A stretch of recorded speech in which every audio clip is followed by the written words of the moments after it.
Hey, everybody. Welcome back to Ken Michaels Radio, where all the conversations we have here are all about the Fab Four.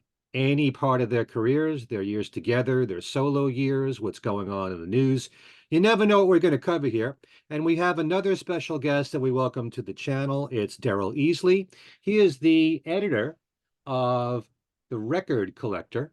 And back in, I think it was January, they put out this fine issue on Mr. McCartney here, which I would highly recommend to all of you to get if you haven't seen it already. It covers so much of Paul's solo career, all of his albums. There's separate articles, contributions from Mike McCartney, Paul's brother, from Micky Dolenz. Um, all of Paul's albums are covered chronologically here, up through McCartney 3. There's a full US UK discography in there at the back of the book. And Daryl, I'm thrilled to welcome you to the channel and thank you for helping put out this issue. Well, it's an honor to be here, and it was an honor to do the issue. It was a delight to be asked, and I really spent some time thinking how lifelong McCartney fans and newcomers alike could be served by it. So it is obviously it's very in depth, but I made sure nothing in there is too obscure, too deep, too geeky. It's just a lovely entry level with lots and lots of information, detailed information. I say entry level. I mean, it assumes a lot of knowledge in Hmm. one.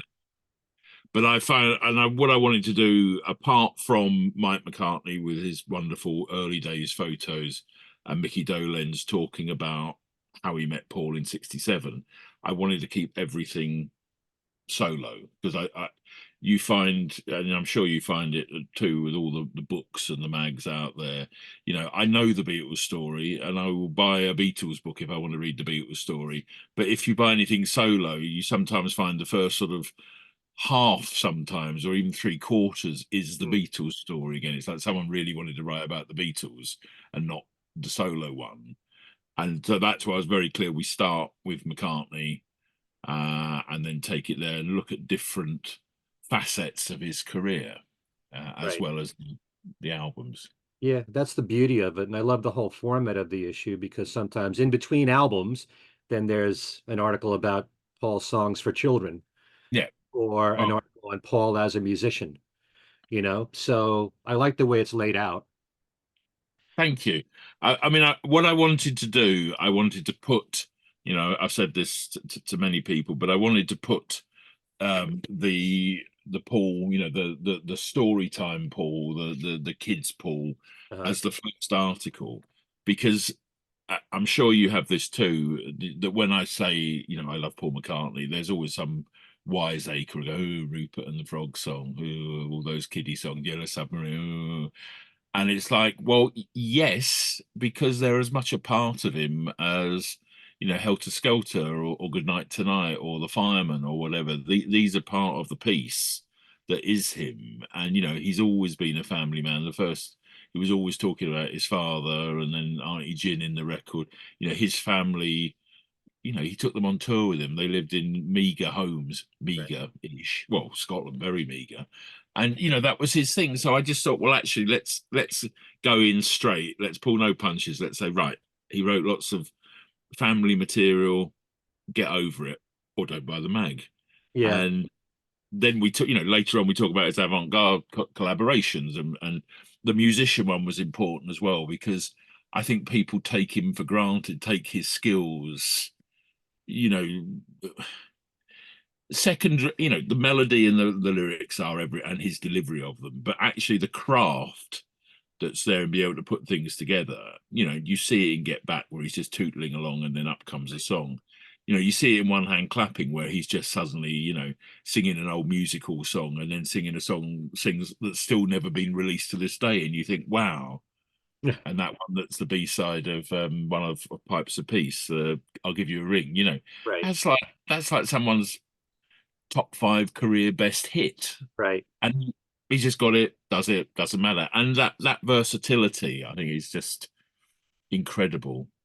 It's pretty amazing how some of the songs that Paul tosses aside as a B-side, or it's a bonus track on a CD single, is just Yeah, leftover material that for a lot of other artists, they would love to have a song as strong as that. And absolutely. yeah, and I love Absolutely. what you said about the children's songs there because I look at Paul as being the most eclectic musical artist we've ever had. His Yeah, music is all over the place. And so to think of him in just one dimension, or to think that he's, Mr. Pop, catchy, catchy singles artist, he's all silly love songs or whatever. That's one part of him out of of course many. it is. Yeah. And I think certainly over here in Britain that you know, we take our own musicians for granted. We take our own entertainers for granted. You sometimes you just can't. Oh, it's Paul McCartney, and you see how global he is and how much he means certainly to everyone in America, but in other parts of the world. And what I'm really delighted, and I say that in the editorial at the start there, is I'm really glad that he is now really getting the respect and the plaudits and the serious plaudits Hmm. that he wasn't getting say 10, 20 years ago over here, because a bit like, oh, is he still here sort of thing, what's he doing now, what's next? Hmm. uh, and then I think that past 20 years, almost between the two Glastonbury appearances, sort of 2003 to the last year before last when he had Bruce and co with him. Hmm. The difference, even though he was performing all the greatest hits and all of that the first time, I mean, it's basically been the same show for 20 years, but just how it had moved on and how, everything about it was so sort of glorious and celebratory. I mean, it was before, but then it's like, it was like the world united behind him that night, or certainly the music world. Why do you suppose in the last, say, 20 years, there's been this growing admiration and respect for him? I mean, I think it was always there, but is it just because he's one of those treasured icons and how many do we have left and Well, let's hold on to them as best we can? I mean, I think there's definitely an element of that. I think there was certainly that wave when John was so tragically killed that it was a bit like, because they were partners and because of the estrangement and because of the split up of the Beatles, and certainly over here he was sort of the villain. He split the group up. What's all this about taking his friends to court? Blah blah blah. Hmm. And so the music press, because we had a very sort of small music press, he was, you read sort of negative things about him more or less all the time, and as a result, things like Wildlife and Ram and Red Rose Speedway were almost dismissed. And each of those albums now have had their moment to say, Right. well, actually, these are great records. I mean, Wildlife is what it is. It's not as good as Band on the Run, but it was a very necessary record. Hmm. And then I think, he became, the icon's icon. And then I think it was, I don't know. It was sort of around the time of the Olympics and things like that when it was over here, 2012. It's a bit like, okay, there didn't seem to be as much love for him as there had been, and I think it was virtue of still being here and suddenly people realizing that here is a true icon in our midst. Hmm. And I think, and he had learned. I think all of those artists, all the classic quotes, we'll be lucky if we're here in 6 years' time, or will you be going when you're 30, or will be bald by then, or something, or 40, or whatever it was, and Ringo with his hairdressing chain. Um, I don't think artists 20 years ago had a real idea of this rule book for staying going. Hmm. And he'd done that thing. He got the sort of, Hamish Stewart and those cats in the band who were sort of, you were still getting the songs, but they were sort of done slightly differently. And the tours were like a promotion for the album rather than the greatest hit set. And then Right. I think once he got that young band, or younger band, Hmm. and that started, I think that's just built and built and built. And he gives people what they want now. There's no sort of hang up about, oh, am I being taken seriously, or am I, I've got all this legacy. It's like he embraces it while doing everything, while still, you never know what the next curve is going to be with him. And he's 82, or will be 82. I mean, how marvelous. It's extraordinary. It's almost like he's saying, really, and it's true, he has nothing left to prove to anybody. No, So exactly. perform He whatever is, he wants to. Yeah. and that's what's a delight. And he's, settled at home, all his kids, grandkids, all of that, you know, uh, and what he seems to be doing is just having fun. He's a bit like the roguish old, he's the grand dude. Right. And the way grandfathers can be, they're the ones that can do the things that the parents can't do because they can get away with it. That's a bit like how it feels how he is with the music scene now, and the whole of culture. Some of those great, when he was messing around during lockdown with the voices and the faces on TikTok or on or whatever it was. Hmm. That's great, and I think that has endeared him to a lot more people than were there before. And I think, and what was great over here as well, I'm sure it was over there, but when the Kanye West and Rihanna record came out, it was like, who's that old bloke on guitar? What? Who's that? The kids that say, and it's like, oh, actually, this is Paul McCartney. You might have heard of him. And to think of someone having such a relevant hit, in that period, Jagger wouldn't do. I mean, Jagger tries to do it. Hmm. The Who would do it. The Kinks couldn't do it. It's a Elton is the only close one to keep going and keep. I mean, Elton tries to stay far more on the cutting edge than Paul, and I think they both do it really well in their way, and they've sort of accepted. They're not pretending to be young anymore. They don't need to. It's not like here I am out there trying to be a groovy scenester, but they have that in tune, with what's happening. Yeah, it's always important if you can to stay relevant to the young audience out there, to keep your catalog going, whether it's Beatles, whether it's solo. Yeah. So, but I wanted to ask you, just before we keep talking more about Paul, if you can give us your background and what led you to become the editor of Record That's Collector. fine. Well, I'm the editor of the editor of the Rare Record Price Guide and some of the specials. Paul Lester's the editor of the magazine, but I worked at the magazine first, 20 years ago, 24 years ago. Oh, good Lord, where does time go? Yeah. Um, I'd worked in music retail all my life till then, and I worked in record shops from 13 years old. So that was 45 years ago this year. You can work that out now. And I just loved music. That was always my thing. I had an opportunity to go to university when I was older, so I went when I was 31 and got a degree, which was fabulous because I was sort of old enough to be able to do it, Mhm. and old enough to sort of hell raise, but then get back to work first thing in the morning. Um, and I'm very fortunate. I started writing professionally during that period, sleeve notes and things like that. And then I got a job at Record Collector. It was advertised in a paper here called The Guardian. I started as an editorial assistant. And of course, I'd grown up reading Record Collector because Record Collector came out of the magazine, The Beatles book, the Mm. A5 British Beatles book. So I got to meet Johnny Dean, who was the editor of it, the famous Johnny Dean, who of Wow. course wasn't called Johnny Dean at all. He was called Sean O'Marney, Yeah. and he,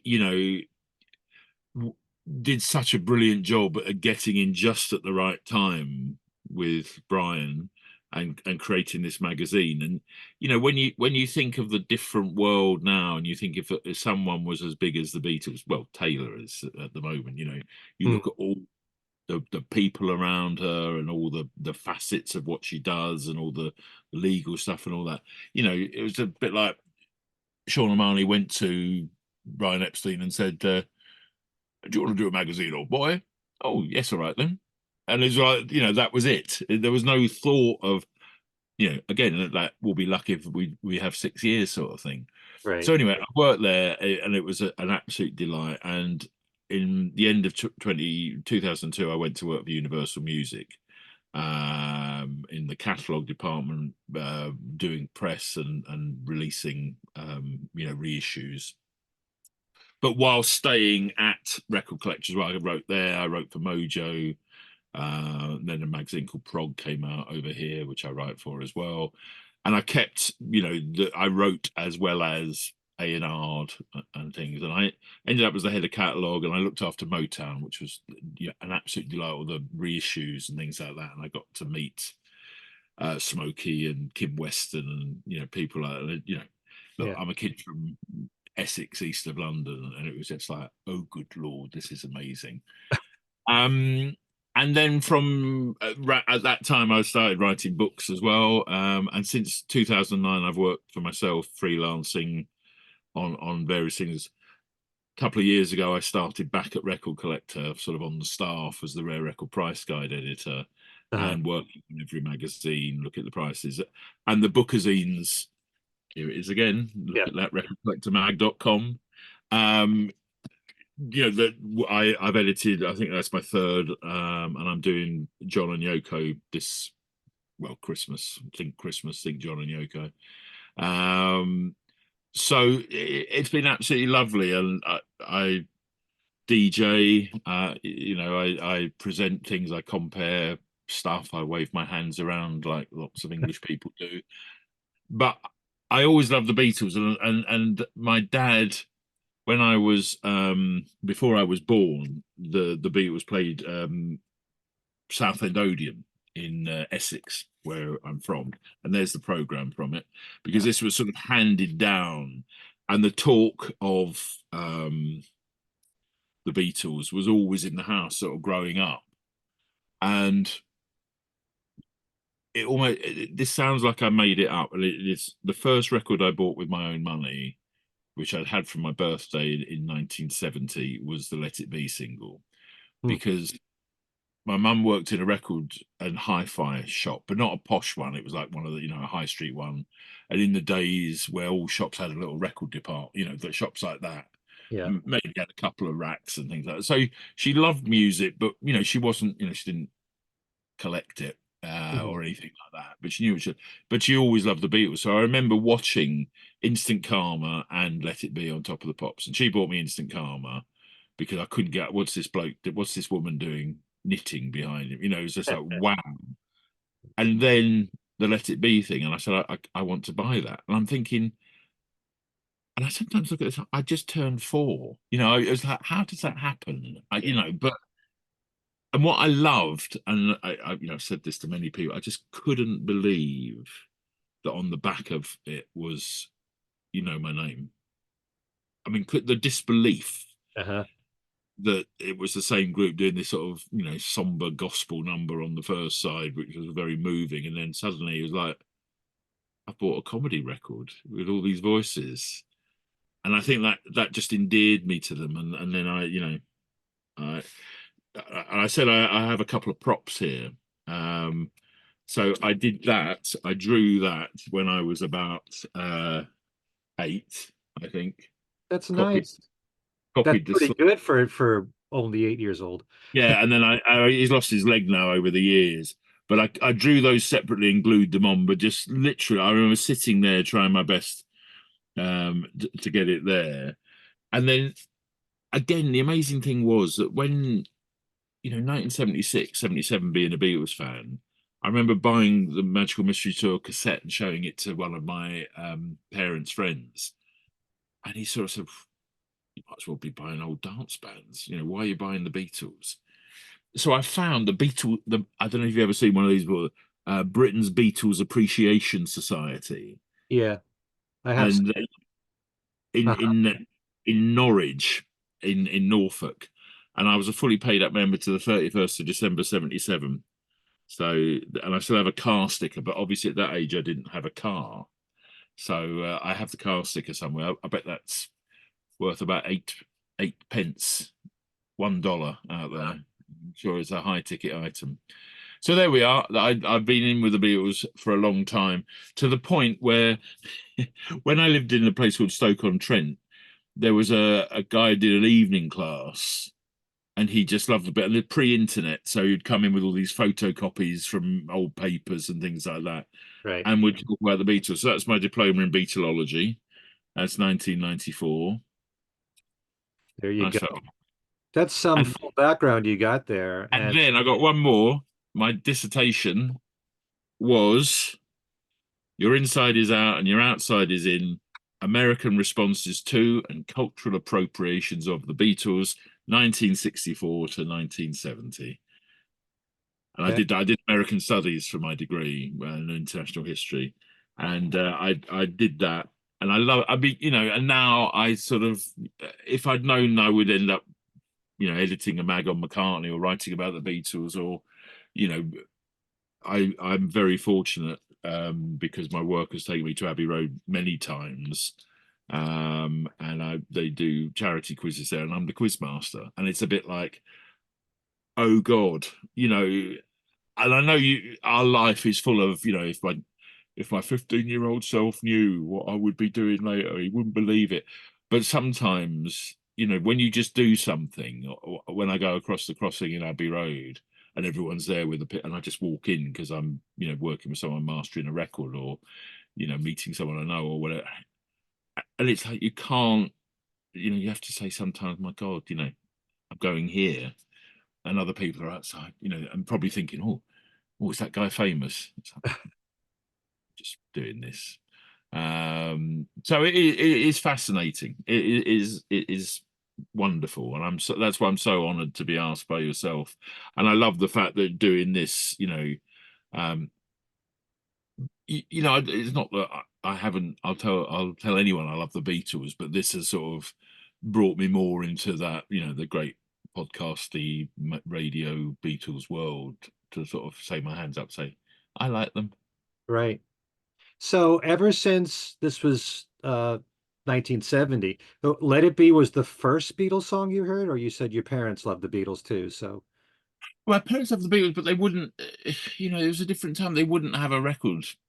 You know, yeah. they didn't have any records of them. Um, or they did. There was a, you know, Herb Albert and his Tijuana Brass. There was a British rip-off. And it sounds of Lennon and McCartney. And that record, you know, it was like Taste of Honey was on there. I always remember that. And so Sure. I heard that a lot. In fact, you know, I ironically I probably heard that more than the records. But I had an older brother, and he'd moved away. He was older, as half brother. He'd moved away and got married, and he had Abbey Road, and he used to play it all the time. It's over there. I have the original copy because I nicked it. Well, he lent it to me, and he never got it back. Hmm. Um, and again, then what fascinated me was the voices. How could Paul McCartney, you know, it was only then when the Roy Carr and Tony Tyler book came out, which had, you know, the Over Here, which was just huge. I mean, I read it. I could bring mine in now and show you it's all fallen to pieces. Hmm. Uh, but where it had, you know, Lady Madonna brackets Paul, Inner Light brackets George, and you know, working out what that voice in Oh Darling, when McCartney starts, you know, does his bluesy Yeah. shout.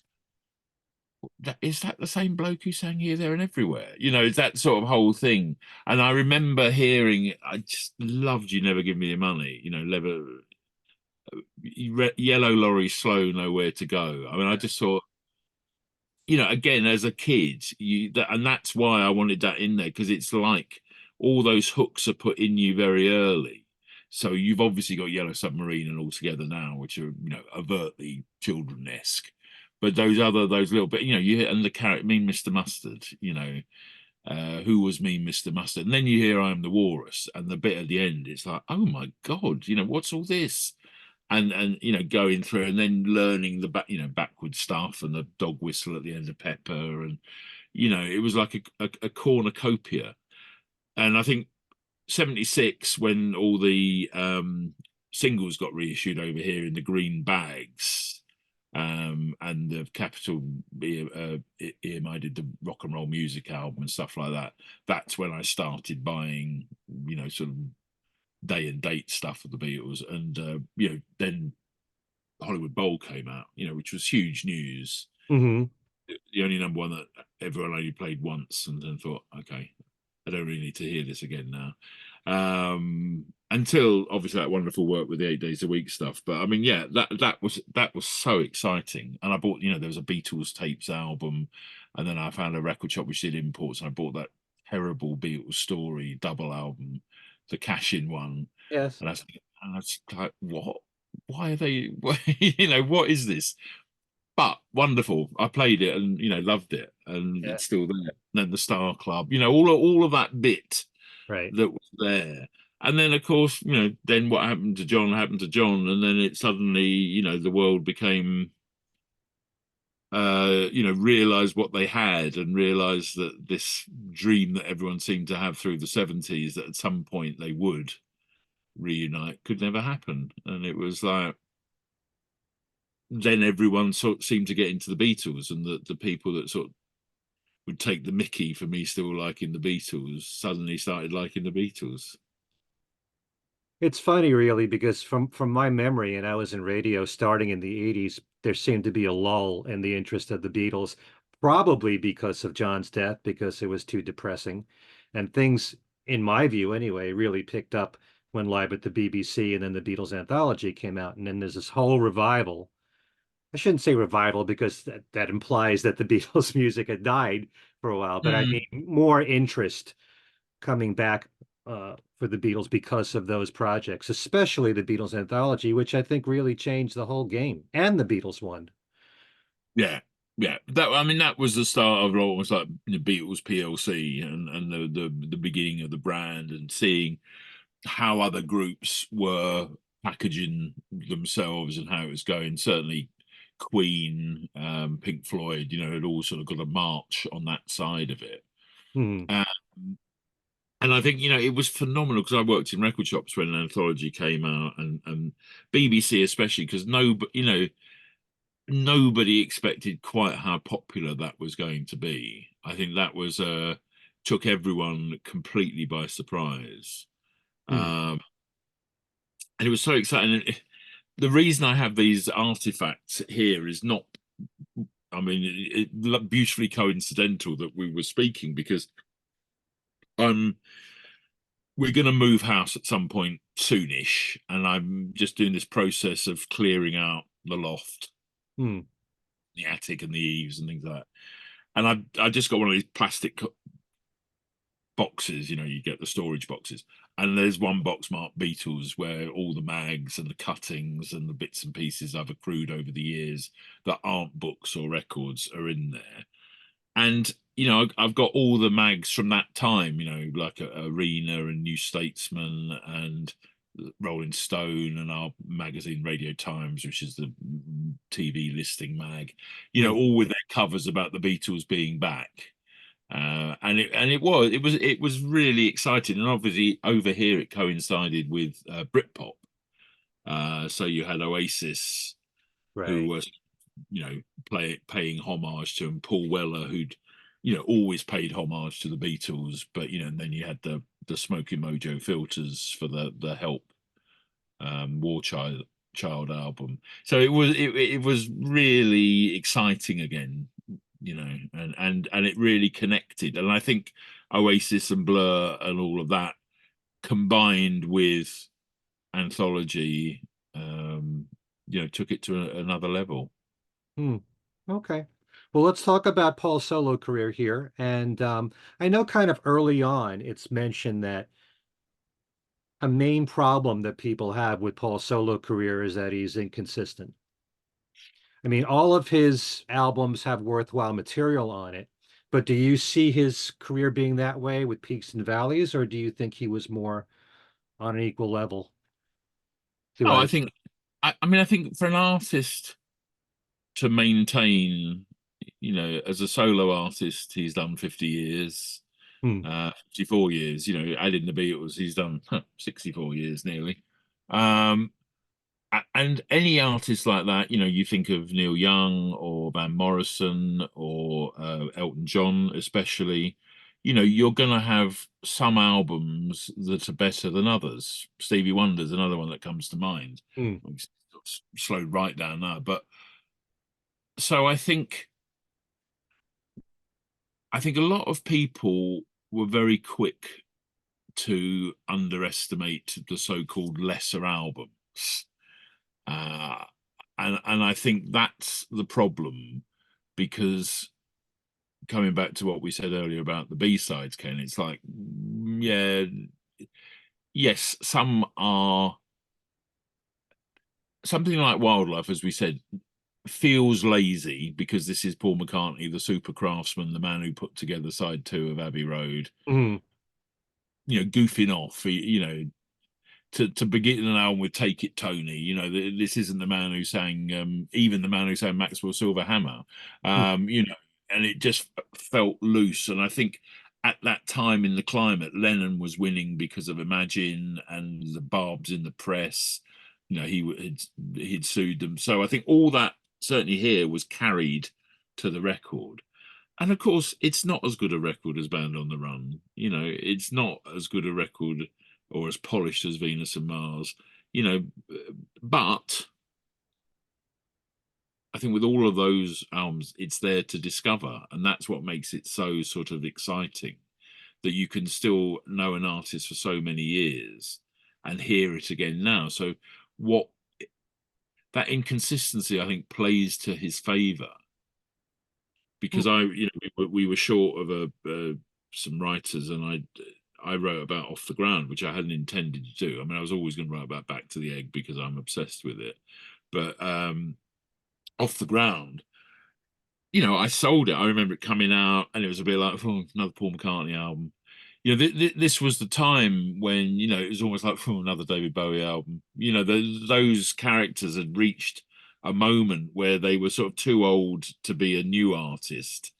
The concept of the heritage artist hadn't really happened Mm. yet. Over here we'd have package tours of, Jerry and the Dreamers, at the pass them together, Jerry and the Pacemakers, and Freddie and the Dreamers, and things like that. And it would be a bit, one member of the Tremolos with 2 members of the Searchers, and all. Mm. It would be a bit sort of. It wasn't, the time wasn't right. It just seemed, oh my God, it's all over. All that stuff. But then you listen to Off the Ground, and I remember Biker Like an Icon getting, quite a lot of flack at the time. Mm. And all right, he's done better songs, but you just listen to things like Wine, Dark, Open Sea, and you think, God, isn't that incredible? That's as good as, it's up there. It's in his top 30, I would say, and it's on sort of one of his least known albums. Right. So I think that's what's the joy. That's the joy of the inconsistency, almost, that it sort of evolves. I don't know if I ever. I mean, I will listen to it again, but something like Revolver, where everything is more or less glorious. Yeah. I sort of know it's here. I know it all the time. I can think of it at any moment and be right there. Where I can't do that with, say, Pipes of Peace, or I can't do that with Driving Rain. That isn't a brilliant record, but there's still some beautiful things on it. So there's that constant curiosity, if you like, that you can get with his catalogue via the peaks and the troughs, as you say. Yeah, I've often said that because Paul has recorded albums in so many different ways, whether he's playing all the instruments, whether he has a band of his own, whether he has producers working with him, whether it's self-produced. There are Yeah, some albums like Wildlife that he recorded in a couple of weeks, and there are some albums that he's labored on for over a year, like A Tug yeah, of War or something like that. And some people prefer when he records quickly and spontaneous, and it has that vibe to it. And then some people like when he's more polished, like A Tug of War, for example. yeah. And that's why I think, I think you said earlier how unique he is and how gifted he is, because there can be something for everyone, and you don't, of course people like his whole career, but as you say, there's something like the rougher stuff. Some, over here, I don't know if it was over there, but people just went mad for McCartney 2, a while ago, when sort of synth pop was coming in, Temporary Secretary and Secret Friend and all that stuff. Oh, check my machine, oh, have you checked my machine? Oh man, man. And it's like, well, but he's always done, he was the one that did Carnival of Light, and he was the one, he was the real avant-garde one, as he wouldn't sort of miss a moment saying that at the time, because he was the one, didn't he actually put money up for Yoko's show at the Indica Gallery? He was part of that. And also bringing the tape loops for Tomorrow Never Knows. Exactly. And I think that whole thing, I mean, maybe if he hadn't have gone to live with the Ashers, it might have been different, because they certainly gave that extra bit. But then I think what Paul has always done, he's like the snowball rolling down a hill, and another layer comes and another layer comes, and Mm. he's done that right from the start, because he never lost the musical thing of his father. There's always the ragtime tendency that can be there. Right. He got straight into 20 Flight Rock and the Quarrymen, and he was always sort of listening out, and he kept a crooner thing going, and that eclecticism. Some people struggle with people who can do a lot of things. I think people like, I always say, John Paul Jones in Led Zeppelin, you don't see him in or talked about in the way that people talk about John Entwistle or McCartney for a bassist, nor do you hear people talk about him in the way they talk about, I know, Tony Banks from Genesis, or I know, Keith Emerson as a keyboard player, because Mhm. he does both. You don't actually know what he does. Well, Jimmy Page, he's the guitarist. Yeah. He's absolutely that. And I think that sometimes is problematic, because no one quite knows who Paul is or what Paul is. Yeah, he's all over the place. He plays every instrument. But he is recognized as a great bass player now. Oh no, he definitely is. I mean, there's no question about that. And you just have to hear how inventive some of those bass parts are, Hmm. uh, right throughout. I mean, obviously that period in the mid-60s where it just sort of took off into a way, you can't believe you can do those things with a bass. Right. Um, No, I think he is. I just was using that illustration of the bass playing, someone like John who does more than one thing, and people like think, which one is it? Yeah. It's hard to have an identity that way. Yeah, exactly, Yeah. exactly. I want to just pinpoint one thing that was said here in your issue. This is from Luke Haynes, one of your writers. He reviewed Wings at the Speed of Sound, Yes, and he certainly doesn't think of Wings as a real band or a yeah. democracy. This is his quote.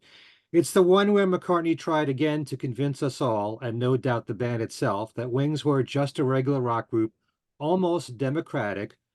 For democratic read, never democratic. Don't get any ideas about being democratic, Sonny. Come on, Denny, Linda, Jimmy, Joe.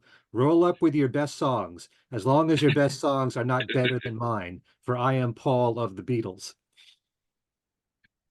Do you feel that way? Because I've always defended Wings as being more of a band, certainly more so, in my opinion, than the band of the last 20 plus years. Oh yeah. I mean, I don't think there's any question the band of the last 20 years are the band, Paul Right. McCartney band. And I don't think any pretense is made to make them, Wings. I mean, I think Luke is a fabulous writer, and you don't hire Luke to get you're always going to get a sort of witty and controversial view. And I don't know if you're aware of his work. He's a musician over here. He was in a group called the Auteurs, who were around. They were sort of anti-Britpop at the time of Britpop. Okay. And then he went into a group called Black Box Recorder, and he's always had this very sort of acerbic look at life. Hmm. Uh, and he's just done a book about freaks. He's like freaks in pop. It's for the freaks, and just reading the it's a list of all these things. This book is not for you. If you're a middle-aged straight man who likes ABBA, this book is not for you. If you like, things like that. Right. And he's very, very funny.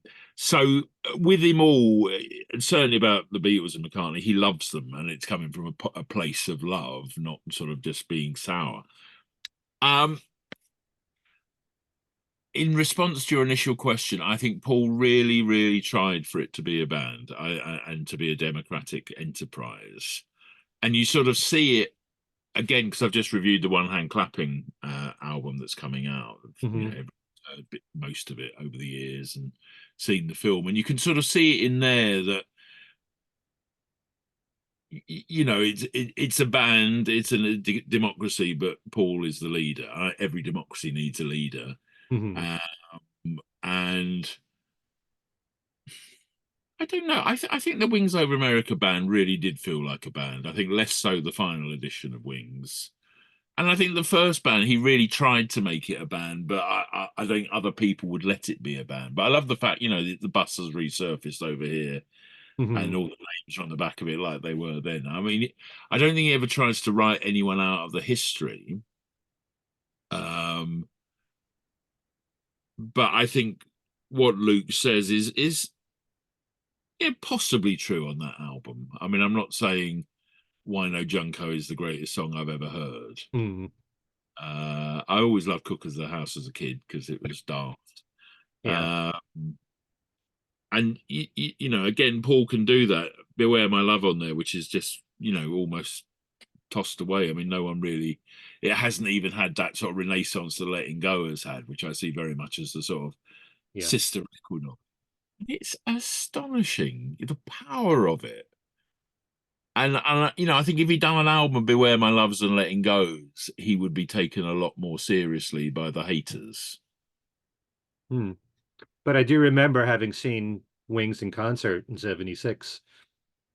Time to Hide was one of the big highlights of the show. So the fact that Paul let Denny Lane sing lead on 5 songs on that tour, he wasn't just an extra in the band. Oh no, I don't think Denny was. I think it was the you know the changing other two, the Hmm. revolving of the other two were less so because they were there long enough. No, I think he really did bring Denny in to try and be. You know, he was never going to be John, and he was never treated like John. I never thought he was going to be John, but you know, he was such a capable musician, and I mean, basically, you know, Denny Lane almost invented the Electric Light Orchestra when he did his electric string band thing in the '60s, which never really took Hmm. off. He was experimenting with all that, all the strings. And I mean, you could say, well, you know, the Beatles did it once you heard, you know, the famous one yesterday. Uh, Then everyone was putting strings on, but you know, so Denny was incredibly accomplished. Can't, I mean, that's the thing, just doing that, reading the mag, you just, you know, how many of Wings are no longer with us? that's very Um, sad. But even in the early days, Paul would have other members included in interviews, so they would at least yeah, answer one question. He was very conscious of these things. yeah, And yeah, Jimmy McCulloch got to do Medicine Jar live. yeah, Uh, yeah, I think, and even towards the end, I remember Lawrence Juber and Steve Holly saying that they went on a tour to promote Back to the Egg, and Paul wasn't with them, partly because I don't think Paul wanted to promote it, maybe. But I mean, yeah. still, Paul made that decision. So those two would get some, recognition there. People Could would you, notice them. could you So, imagine the joy? Hey, we got Wings in to talk about their new album. yeah. Oh, it's okay. So feature size goes down from that to sort of Right. like, you know, that. But hey, But that seems to be a problem. I mean, if the Beatles, I mean, if Wings was more like the Traveling Wilburys with all established superstars, oh yeah, okay, but Wings was never that. They were all very capable musicians, but not household names, except maybe Danny Lane, you know? yeah. I mean, Denny Lane had the past. Um, and so did the others, but he had a visible past. Right. I mean, I love the fact that Wings, you know, that letter from Kenneth Branagh, you know, somewhere, one of the things where he said, "Hey, I'm a Wings fan," you know, looking for a pen pal or whatever. Uh-huh. You know, people genuinely became Wings fans without really knowing about the Beatles, and it comes back to that. You know, when I was liking the Beatles in '76, it was a bit like, wow, you know, how old hat are they? You know, and it's 6 years. I mean, 6 years now is like 2017. Right. That's the gap between albums these days for bands coming back. You know. It's so funny to think that, in the mid '70s, a band that was 5, 10 years old is considered an oldies act. Mm, So, mm. but And, that's how it and was. just that period that, you know, how all four was so prolific for that sort Yes. of certainly the first 4 years, 5 years of the 70s, you know, you couldn't you couldn't move for a Beatles album coming out at some point. And you know, you think of 73 with Material World and Ringo at the end and Mind Games and well, and what's it, Red Rose at the start and And Band Band on of the Run at the Brothers end. at the very end. So actually 5 Beatles albums plus the Red and the Blue albums. You know, Right. it was almost like crikey. You know, people talk now about the price of various Beatles reissues, but I mean, your dollar was being stretched then as well, Yeah. and that way the competition was played, certainly between the big three, you know, was huge, and I think it all sort of worked against them in some way because you almost had to sort of say, well, if I've only got, you know, enough money for one album, is it John, Paul, George, or Ringo? You know, Huh. I certainly never looked at it that way. I mean, I just ended up buying all of them, and oh, 73 was the most amazing year to me. So, yeah, for sure. And you know, yeah, the TV special. I mean, it was. They were all so active. I mean, it was amazing. You know. yeah. Uh, and they all had that Beatle past. You know, you think about when you see the footage of George in 74 on tour, and then you certainly see, you know, when Paul's on tour in 76, you know, it's Beatlemania. There's still Beatlemania around. You know, it's there. Maybe not be quite as much screaming, but there's still that group that only 10 years before had done that, you know. Hmm. And I suppose, you know, now you think of 10 years as no time at all. You can sort of understand how that was. Right. But it just seemed because of all the fashions and all the changes there'd been, it was like, why have these sort of older men with possibly not as good hair being loved so much? Yeah. Um, Although all four of them managed to get new audiences through their solo music, especially Paul. So, Oh, definitely, unquestionably. let's talk about Back to the Egg, which you were mentioning before. Um, you write in your article on this album, it's only after repeated listening you understand that Back to the Egg is the decade-on successor of Abbey Road. Yep. There might be some people that would debate that. Why do you Well, feel that way? um, some albums I think are just sort of doomed to failure in that way, and Back to the Egg seems to be one of those records that at the time, you know, it didn't hit in the way it would have done, it should have done, and I think Paul has sort of dismissed it several times. Um, so I think it's got this sort of, you know, bad smell around it, if you like. It's a bit like, oh yeah, well, you know, we won't bother with that. If we're doing the retrospectives, we won't look too much at that. Um, and I think to do that, you're missing an album with a tremendous amount of grace. I mean, people talk about, yes, the, you know, the punk, spin it on going that way, and you know, Old Siam Sir, which was over here, was such a brave choice for a lead single. You know, I mean, it was, I couldn't believe it. It was like hearing heavy metal, Thin Lizzy. You know, it's like it had that real edge to it. That you had a sort of punk sensibility, you had a sort of hard rock sensibility, and of course, the last thing we'd heard was "Good Night Tonight," and that was how people like Paul, right at his commercial zenith, a Mhm. song everyone could have along, could dance to. You know, and it was like, wow, you know, this is groovy, and it really was. So, you know, had he made the disco album, had he gone disco like Ringo did so phenomenally, you know, it would have been another, you know, again, that probably wouldn't have worked. But to have put out such a record, it almost doomed it right from the start because it'd be like, what's this? What's he doing? And, you know, I would say if Arrow Through Me had come out first, it would have been different over here because you know it's such a great record that no one, it wasn't even released here as a single. But that was more like Good Night Tonight. It would have been an easier sort of segue between the two. But I think, you know, people talk about those rough and ready numbers, but I think side two of that, all right, you've got the slightly strange, you know, the proprietor of the hotel or whatever, the castle reading from the book. Yeah. Um, The but broadcast. the broadcast, but I think it really adds to it. And you think it like To You, it's just again another one of those numbers that's buried that would be another person's, greatest hit, and they'd still be touring on the back of it. Huh. Which I don't ever think. I mean, I don't even. I don't know if I don't think he ever played it live, did he? No. And it's just there. No one talks about it. And then you've got, After the Ball, A Million Miles, into Winter Rose and Love Awake. I just think, even just sort of saying it, those two, but medleys. I get tingles thinking about it because I just think these are really beautiful. When Love Awake comes in after the Maudlin Winter Rose, I just think, isn't this incredible? And no one cares. And it sort of, but again, it's there to discover. If people go back to it, and it's like that really is. I mean, all writers talk about the hidden gem or the buried treasure or whatever, Right.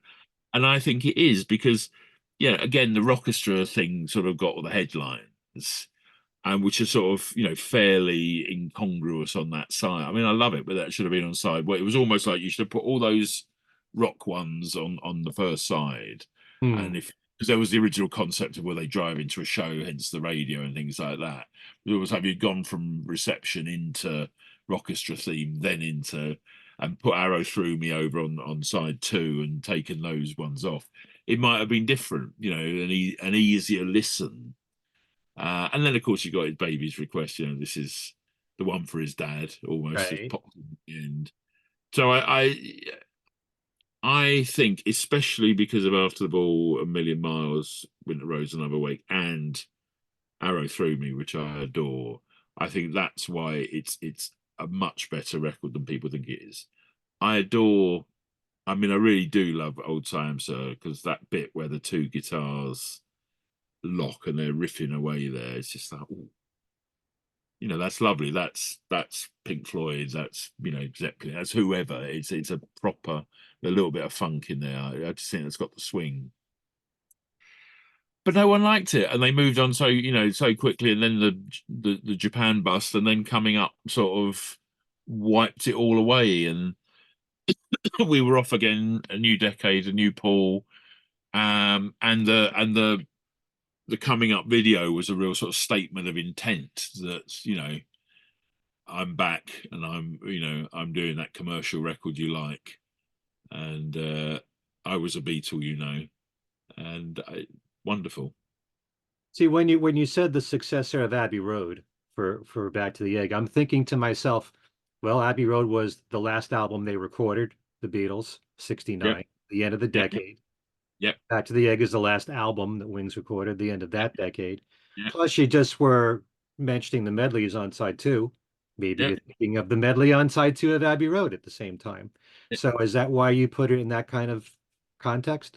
Yes, yeah, absolutely. I think it's, as I say, it has Abbey Road's elegance. I mean, obviously, it doesn't have the glory of the others' contributions to it, but I think it's got that end of a century, end of a decade feel.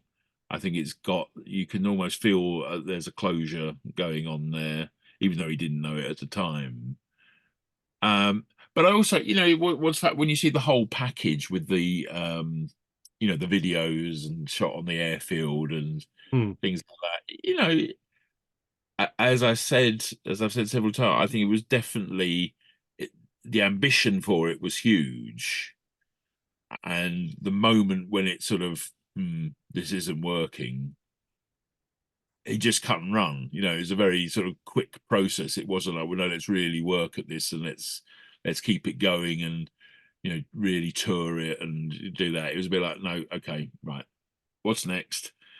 And as I said, Back to the Egg, Band on the Run. It's got that sort of feeling of size and importance about it. Because London Town, it didn't really ignite in the way it could have done over here, and certainly the later singles from it, after With a Little Luck, all sort of did next to nothing. The turbulence in the band. Here's the new lineup. and Good Night Tonight was such, a brilliant calling card, and Daytime Nighttime Suffering. You just think, oh, right, here we are. This Mm. is a new thing.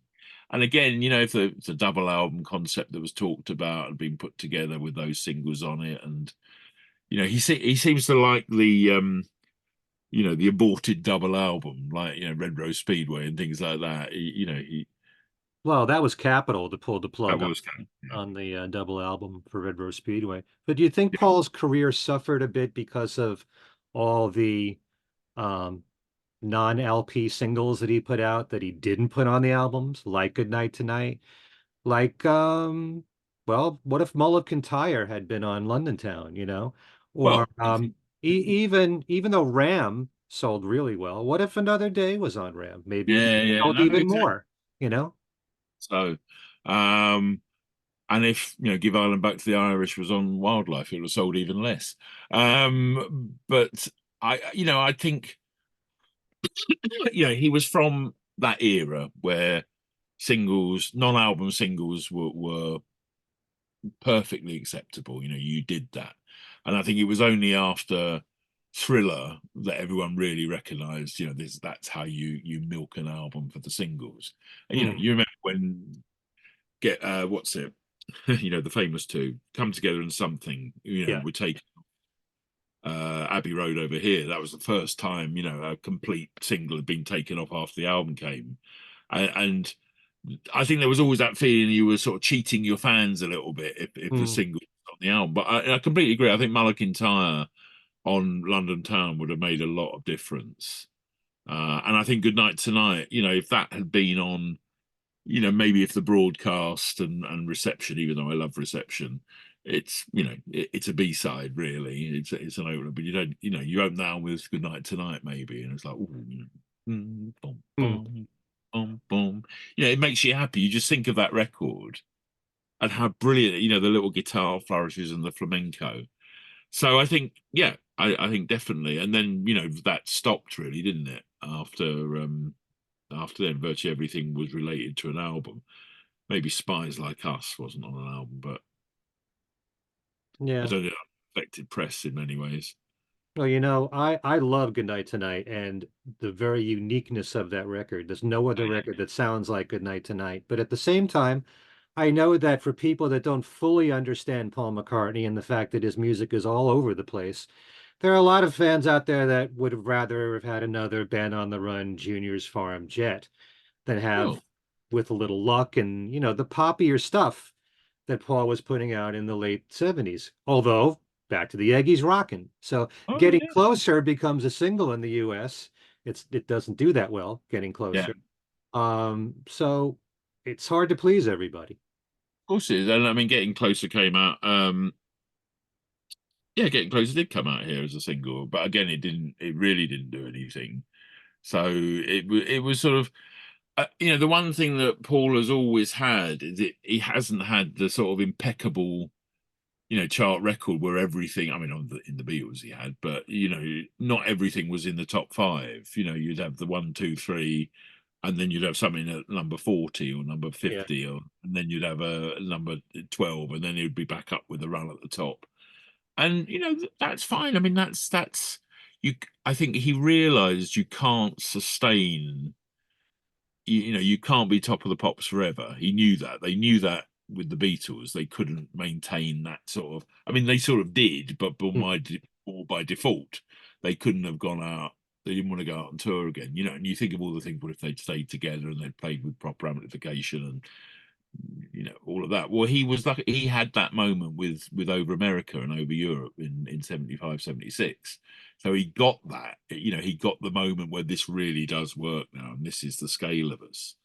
right. And I think, that could have been capitalized on more after Wings on America Over America to come back with a big album that sounded like Paul McCartney and Wings in sort of 77. But, that didn't happen because of the prolonged sessions for London Town. And then when that came out, it was a bit like, yeah, okay, Hmm. Wings are here again. One of the things that frustrates me about Paul is that I think he has a real difficult time assessing his own work. and very often he'll say, well, that's not my job to do. That's for you guys to do. So he puts it on us. And to the degree that an album like Back to the Egg or Press to Play, albums that don't do as well as he had hoped, that's he maybe thinks that, well, maybe that's not my best work for that reason. There could be any number of reasons why certain records don't sell and why they do sell. But do you think that Paul um, is too affected by record sales in judging his own uh, catalog? That's a very good question, Ken. I think, I think Now, in one, now he's recognizing Ram, oh yeah, after all these years, it really was a good album. I know it's a great album, but I think the thing is the speed of life that they lived through together and apart, and the fact that genuinely for a lot of artists that once it's done, it's done. They move on and it's the next thing.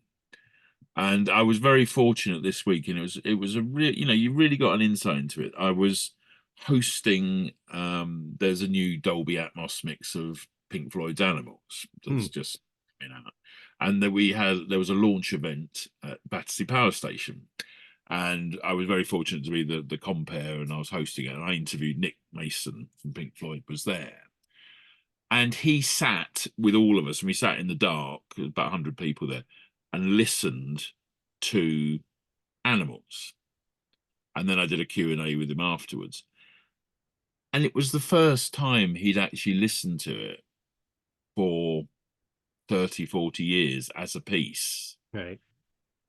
And he was really affected by it. He was quite emotional about it in a way, because it was just a bit like, oh, we weren't a bad band, were we? Sort of thing. And we'd really learned how to do this and that. And I think that's the same with Paul. These people don't necessarily listen to their work once it's done. And as a piece, we think about, I know they deliver albums. The Beatles invented the album as we know it, if you like. But we always think of it in this, it begins with this track and it ends with this track, and it's contained in that circle. Mm-hmm. But for them, it's like these sessions happened here, and these are tracks we did, and these are, and it's us that really put the magic on it being an album. And I think, obviously, as I say, the Beatles started that, and a group Right. like Pink Floyd continued it. But I think Paul, coming back to your original question about, is he motivated by sales? I think, you can't not be from being in the Beatles, where everything, that was the first time statistics seemed to be everything. They've got this Mm-hmm. much that much this, and that's gone in here and that's gone in here. But I think by the 70s, there, excuse me, I think he was realizing that some things are going to do better than others. And he did, he got a kick in the press over here. There's no two ways about it. He was the bad guy. He was the man that broke broke the golden egg. You can use that one maybe. Hmm. So I think there were other factors than the fact they just didn't sell. And again, an album that doesn't sell very much for Paul McCartney is more than another band will sell in their lifetime. Right. True. I'm just going to ask a few more questions. One of Yeah, the things that sure. I found to be surprising in the issue was, and I have to find the writer, David Quantick. Oh yeah. And Again, very respected British writer. okay, Memory Almost Full is Yeah. Paul's greatest solo album. Now, there's one thing that's said in here, and I'm so happy that it's in the issue, because for so many years I have praised The End of the End as being one of the greatest songs that Paul's ever written, including the Beatles. And in this article from David, he writes, The End of the End deserves to be played at funerals and memorials, and only Paul McCartney could have written it. How do you feel about what David wrote about Memory Almost Full? I mean, there's so many great albums that Paul has done, and why would you, or why would he single that one out? Well, what with the process is we have a core of journalists that we love and respect, and David has always, from the moment I knew him, and David wrote a very good book on the White Album sort of years ago before it became sort of fashionable to love the White Album as much as people do. Um, he said, I've got to write about Memory Almost Full, right from please, please, please, can I, of all of them, can I write about this one? And of course, I think with something like this, Luke is always different because Luke has got, as I say, what you're getting with Luke. I would much rather writers who have a real connection with the record to write about it. Yeah. Which can lead to, the occasional bit of hyperbole. There's sort of like, so you do get things me saying this is his best work since Abbey Road, which I do, but which I could argue away for hours. And he can do the same with Memory Almost Full. He loves it.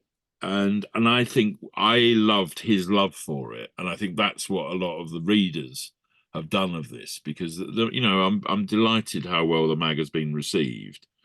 And I think there is a feeling, this is where Paul really got the studio albums right.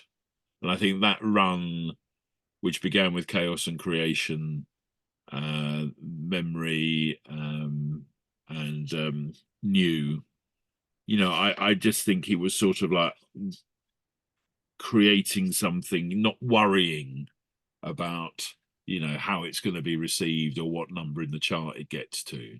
And that way where he sort of, confronted the past, that was me. I mean, that's brilliant. It's a great way of saying it. And that's fine. And also using memory, when that was when we had to worry about storage and things like that, those far off days on our phones or our computers.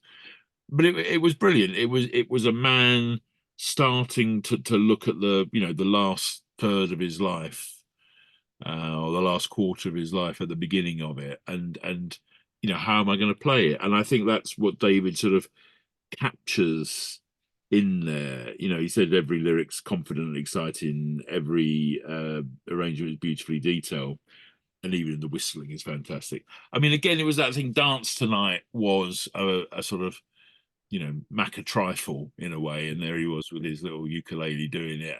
And again, the critics of the man would say, "Oh, here he goes again. Paul McCartney records out again." And I think it does it a disservice, because Ever Present Past, that was Gratitude, House of Wax. I mean, I think there's some really great things on there. And again, the whole thing is in the Spotify generation, you can hear it, you can investigate it before you spend 120 quid on a first pressing, should you wish to, of course. You think sometimes it's a benefit, or is it a hindrance that, even though, yes, there's a revival of vinyl, the packaging doesn't seem to matter as much as just listening to the audio. So you can just focus on the songs, not think about anything else. Is that a benefit?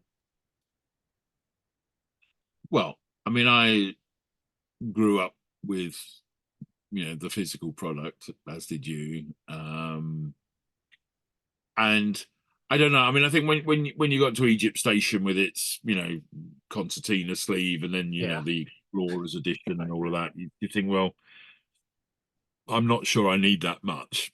Right. But then it's a choice. Don't buy it. And I think we're certainly over here, we're the sort of children of hypnosis, and we're used to having opening a double sleeve and something falls out of it. You got your poster or your your pyramids, and and obviously Venus and Mars was his equivalent of that. Yep.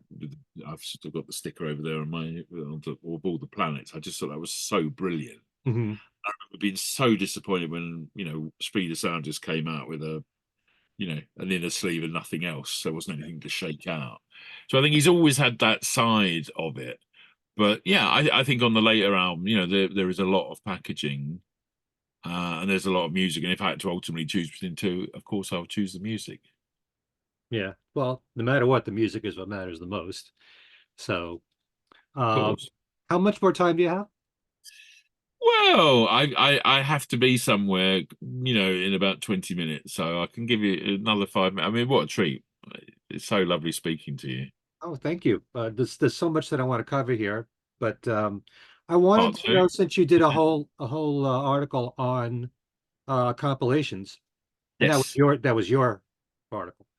Do you Yes. think his compilations have really served him well? Um, yeah, that's a very good question, and I would. Mm, I mean, I think there is the potential for a ones type compilation to come out. I think that is still there, because I think Pure McCartney was really interesting because again he curated it to Mhm. as much as possible. You know, all the best was exactly that, but again, there's always going to be something missing with Paul. Yeah. I mean, Wingspan, I love Wingspan because it was just sort of all over the place, really. It was really interesting what it did to it. Um, I think Wings Greatest comes the closest as here's a single piece with the ones you know on it. But I think in the wake of the Beatles ones, but I think the one that really does nail it is Elton John's Diamonds, because you've got like the double vinyl version of it is just the best of the two CD set, Hmm. um, where the criteria basically was it had to be in the top. It was the highest charting hits basically. Right. Um, and I think if there was a lovely gatefold that says the very best of Paul McCartney, that would be great. But I love the ones that are out there. I love Wings Greatest because it was everywhere. Christmas '78, you had Mulligan from the year before, sort of being, played again as almost like a Christmas revival. And that out and with the snow on it, which we then learned that was actually filmed in the snow. All the money and time spent, classic Hypnosis, mania, which was great because I spoke to Poe Powell as well, who was the man that filmed it, but at the Animals event, they went all the way to Switzerland up the Alp and all that to do that, and then they realised, they could have just done it in the studio, but they were the times. But that sleeve, that great sleeve, and you can see that statues in his office Yeah. because sometimes it's on the ground floor. Um, it was great. It was a really great collection, but I think there's one now to do where and the double vinyl is like 20 tracks, 5 on each side. And how do you do that? I mean, but the CD goes further, or the digital version. I know we can all do it. We can make a playlist. Everyone Yeah. can make the Ultimate McCartney best of, and it will always be, mine will be different to yours. And Well, just that's as a single album, yeah, Wings Greatest is a great collection. Although, how can you not have listened to what the man said on there, which went to number indeed. one I in know, I Italy, know, I and know. yeah, and still, people like myself, there's a lot of album cuts you got to throw in there. You can't just say that only the singles are his best. So, Well, it's how you measure it. I mean, and that's sort of what Wingspan was doing, the hits in right. history. Um, but then that was oh my God, that was 23 years ago now. And again, there's so many. I mean, Pure McCartney. I love the because it had Arrow Through Me on it. I mean, I was in on that on the bigger version. Um, but since then, two albums have come out. And who knows what's coming soon. I mean, it can't be long before there's a new record from him or something. So I think because and that that's 8 years old, so that'll be 10. It'll be 10 years old before we know it. So it's about time for another compilation, really. Hmm, yeah, that's the problem amongst, the diehard McCartney fans. Will all have a different list of what we would put in there. So, but I think there's room for a good 4 CD set, you know, Yeah, definitely. If you want to yeah, go deep and have select album cuts and maybe throw in a few unreleased songs. yeah, absolutely. I mean, I think there is. I mean, and that's I'd say that's what Pure McCartney and Wingspan were trying to do. Right. And I just think it's that way you navigate it because I think things like Loving Song. I don't know if that I can't remember if that was on Wingspan or not, but No, it wasn't. crikey, I didn't think it was. What a record, and that's just there. It's like To You off Back to the Egg, or Oh God, what's the other one? There's an I always love On the Way off McCartney McCartney too. too. It's just like that, it's like suddenly you're like a blues titan, just like that, and then you Yeah, go off and play with your bogeys or whatever. It's like wow, how do you do that? And so it's how that way of how you keep bringing this stuff to people's attention. But you can only do if when you've got a 4 CD set or something, you've only got one shot at it. yeah, Right? With our own playlists, you can keep moving that around. right. Well, speaking of love and song, I know one guy who's a big fan of that song is Owen Lynn. Ah, yes, dear Owen. You see how I just segged right into Owen Lynn? Very good. Very good. Owen's been Yeah. on this channel several times. Oh, And well, I hear. Yeah, he speaks of you very highly, Ken. uh, I think highly of him. He wrote a really Yeah. good article on the new album.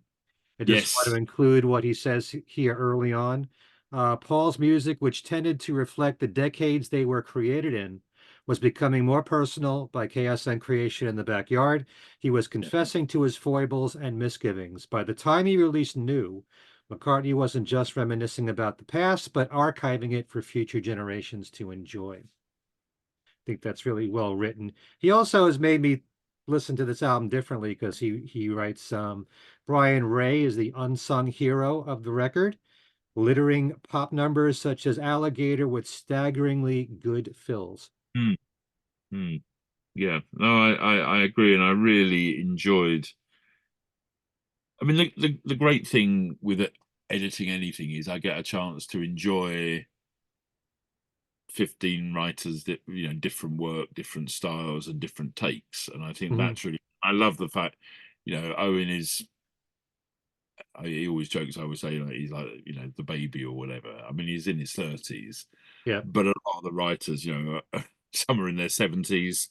I unbelievably am in my 50s. I know I don't look that, but I'm joking. 40s.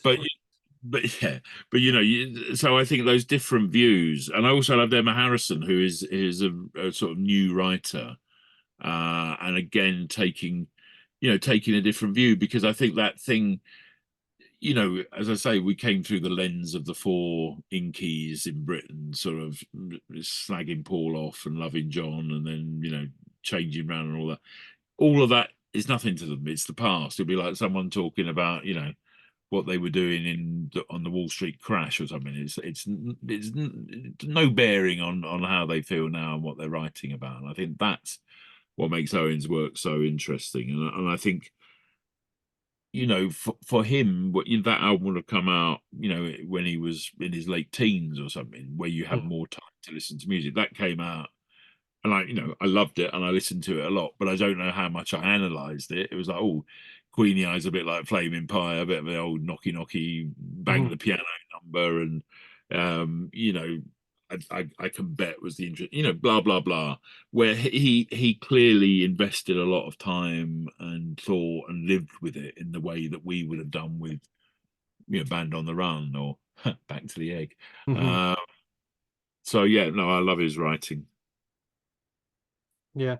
Do you think, since you talked about Memory Almost Full and Chaos and Creation as a time when Paul really started to look at these as, major works where he's comfortable being who he is, but real albums that maybe from the 2000s on, it's been like a renaissance period for him? Or is he just the same guy he's always been? No, I think he's very aware of his legacy, and he.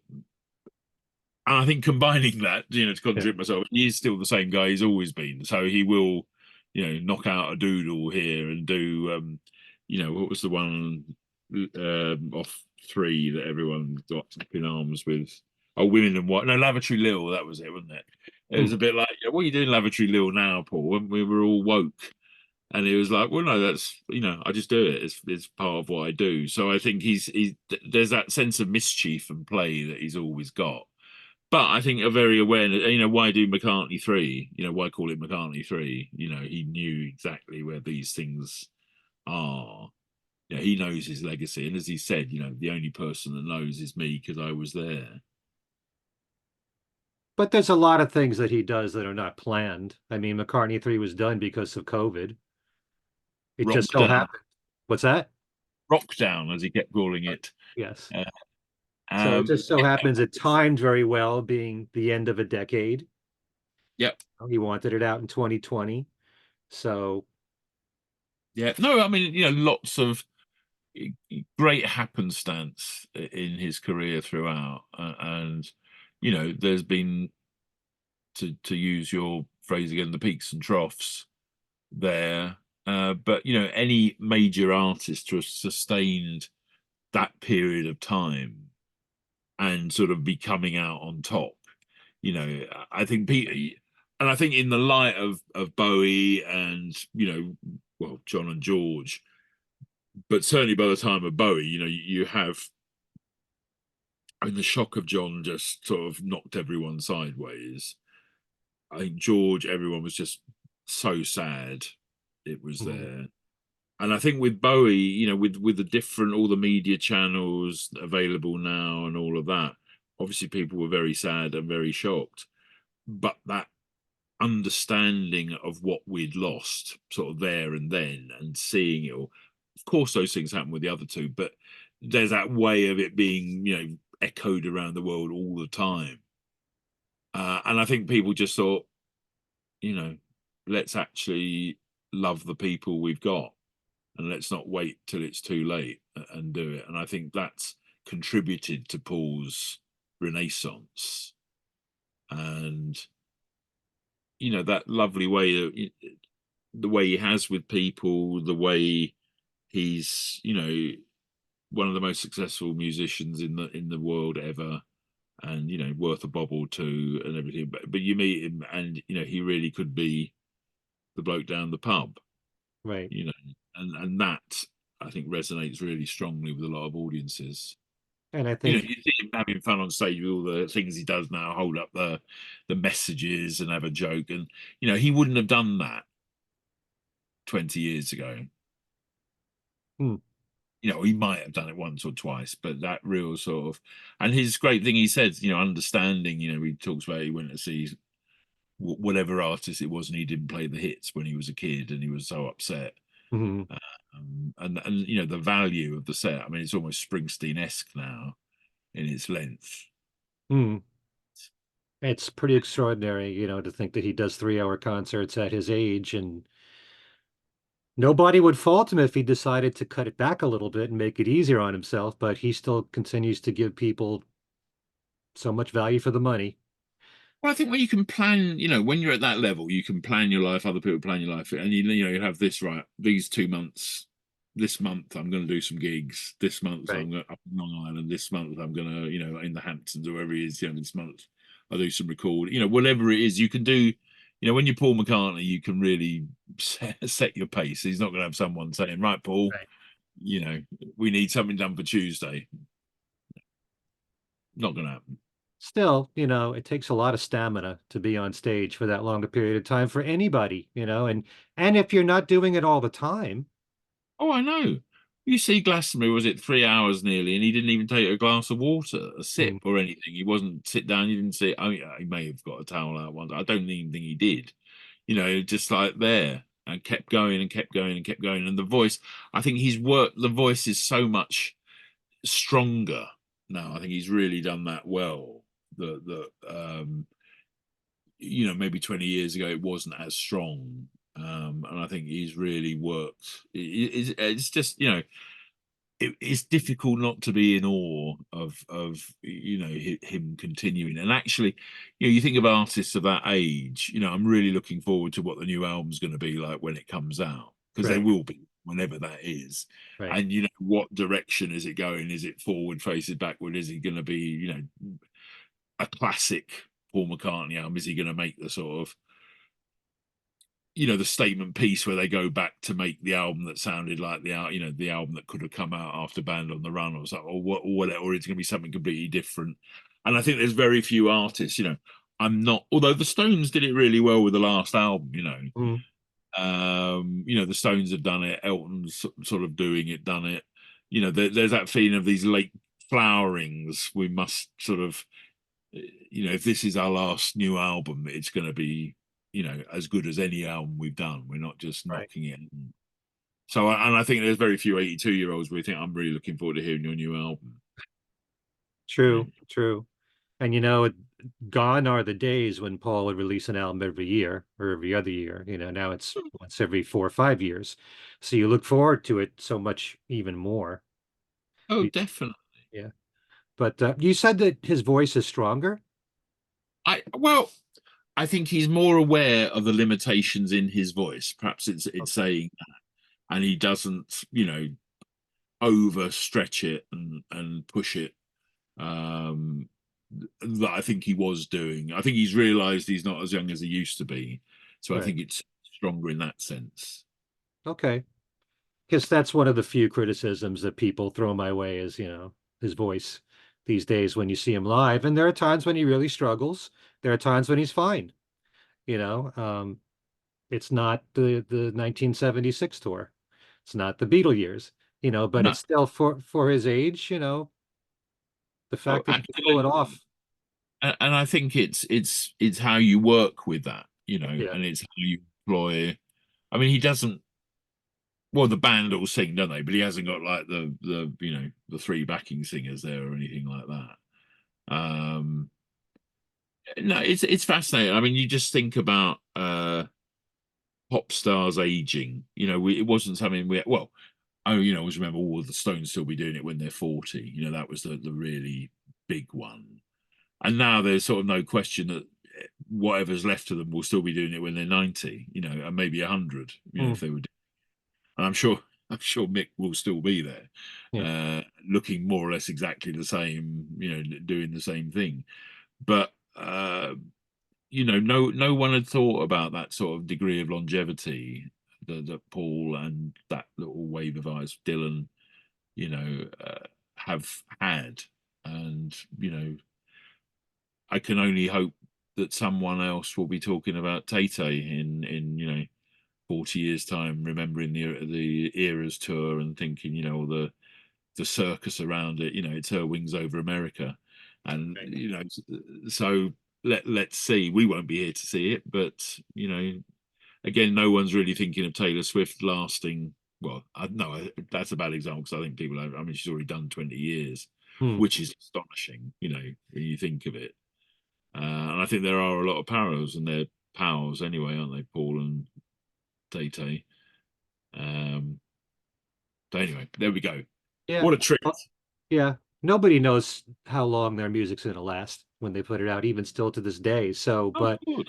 I'm so grateful that Paul and Ringo are still here and that they still want to be as active as they are, as well as all the other people from that period, Eric Yeah, Clapton, the Who, the Stones, the ones that are still with us, yeah. Elton John you mentioned. So, it's something to be grateful for, and I cling on to them.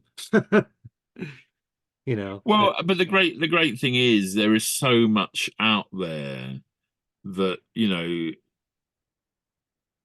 they will live on as long as we want them to live on, you know, whether they're here in a physical present or a spirit present, you know, they're there because right. that the material is so strong. And I think you can go down so many different avenues with Paul, with the four of them solo and the four of them as a group. You know, no, even you know, Please Please Me isn't the same as with the Beatles. The Mhm. shade, you know, it's closer, obviously, Right. but you know, the moves were being made then already. That was an appreciably better album than that. Hard Day's Night was you know the first, well no, with the Beatles for me it's first masterpiece, but you know a completely self-penned album. And then again, you know, Beatles for Sale is always seen. I can only talk in the British run. I'm still never sure where Something Else comes and four or wherever. But you Right. know, Beatles for Sale was seen as a bad.